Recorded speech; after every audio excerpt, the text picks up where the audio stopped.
Is there any truth to this? Yung possibility that you might be appointed to the Marcos cabinet, of course, after the one-year ban, and most likely as DILG secretary. Ano po bang meron bang bahid ng katotohanan nito? I wouldn't be in a position to say kung anong mangyari in the future, Pero sa ngayon, I believe Enzo Recto, kalaban ang katiwalian at kasinungalingan, kakampi sa katotohanan at kabutihan.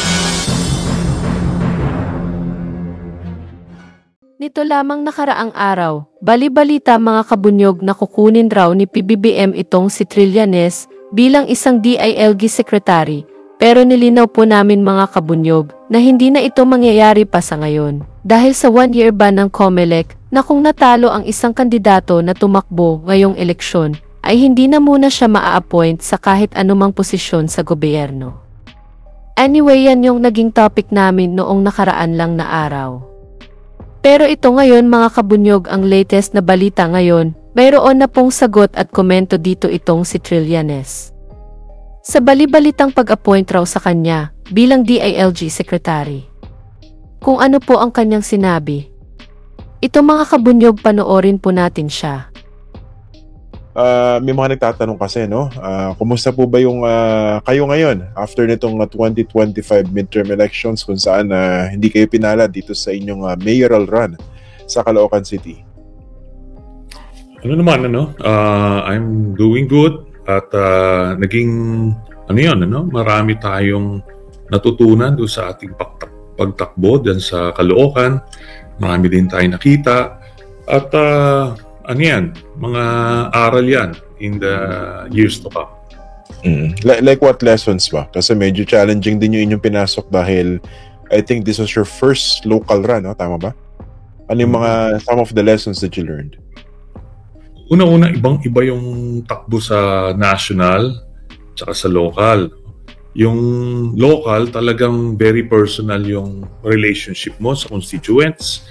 At mas direct yung problema, makikita mo, medyo micro, but talagang daman-daman ng mga kababayan natin.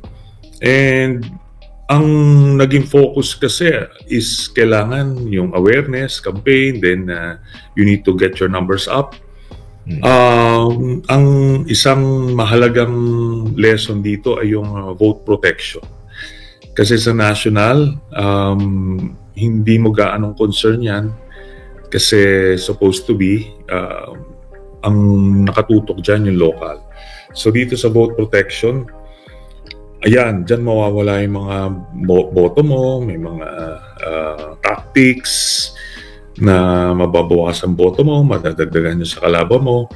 Then, basta't iba't ibang uri, iba't ibang taktika.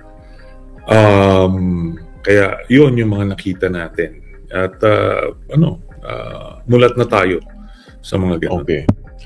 May mga nakausap din ako kasi nung tinignan namin yung natin lahat yung nakita naman yung numero. So yung nanalo si Mayor Along Malapitan nasa 348, more than 348,000. Pero sabi ba nakausap ko, yung numero na nakuha ninyo very very surprising din dahil I think some were expecting a more comfortable lead on the part of the incumbent mayor. Pero nakuha nyo almost 230,000 votes. Is that also one way of looking at it? Na parang that in itself was surprising, yung dami ng boto nakuha? Ganito, kasi siguro yung mga nagugulat dahil pinanghawakan nila yung survey daw ng SWS na 83% yung kalabang ko. Ako daw ay 12% or 13%, ganon. So, just the week before the elections. So yan yung pinanghawakan kaya nagulat sila. Sa amin naman, meron kaming internal survey na dikitan yung laban. Then, eventually, na-endorse yung kalabang ko ng Iglesia ni Cristo.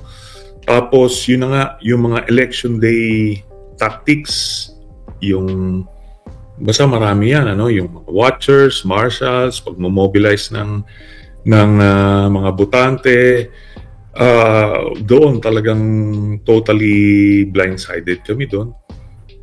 But alam nung kalabang ko hanggang saan ako umabot, at kung hindi doon sa mga election day operations nila, things could have gone the other way. So, gano'n na lang yun. Okay. Kumusta naman yung parang naging karanasan dito? Would this be the last run of yours dito sa local? Or perhaps in the future, pwedeng subukan nyo muli? I'm keeping my options open kasi naka-build na ng ng makinarya din doon, at nagsimula ako diyan 8% and I ended up at 40. So 60-40 yung nangyari nung huli. Kaya I believe naman yun, it's a good starting point. Kung magsisimulang muli, sa 40% ka na magsisimula, and lang yun. You'd be foregoing yung awareness campaign, kasi yung pagpapakilala yun yung pinakang mabigat at mahirap. So in a way, nalagpasan mo na yun. Right now, na lang, we can now start focusing on vote protection. Okay. Ayan. So basically, yung karanasan ninyo, this is something that you can build on in the future. For sure, Okay. for sure. Okay. Mm. May mga... Pero hindi pa naman set in stone yan, Christian. Kumbaga, Okay. all options are open kasi may mga mas mga tinututukan at the moment, but we'll get there. Hindi natin binibitawan ng Caloocan. Bottom line. Okay. Bilang panghuli sa issue na ito, yung pagtakbo, or when we talk about what's next for Sonny Trillanes, nakikita ko rin to online, and dito mismo habang nag-uusap po tayo, may mga nagtatanong.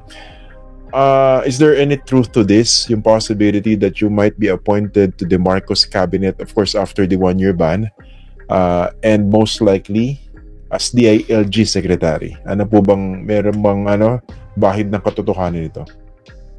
I wouldn't be in a position to say kung anong mangyari in the future, Pero sa ngayon, I believe that was floated about, Hindi ko alam kung kung ano yung pinanggalingan, but paano ba to? Let's just say it's just out there.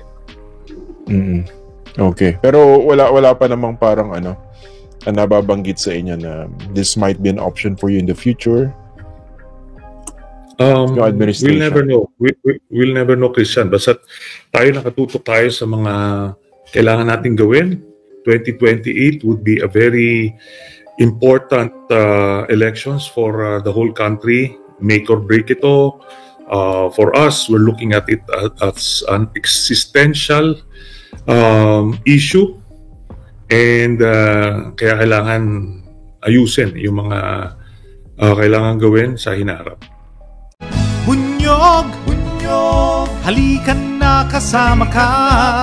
Bunyog, kapag buklod ay may pag-asa. Luzon, Visayas, Mindanao, isa ang pananaw. Sa bagong Pilipinas ang bunyog isisigaw. Bunyog.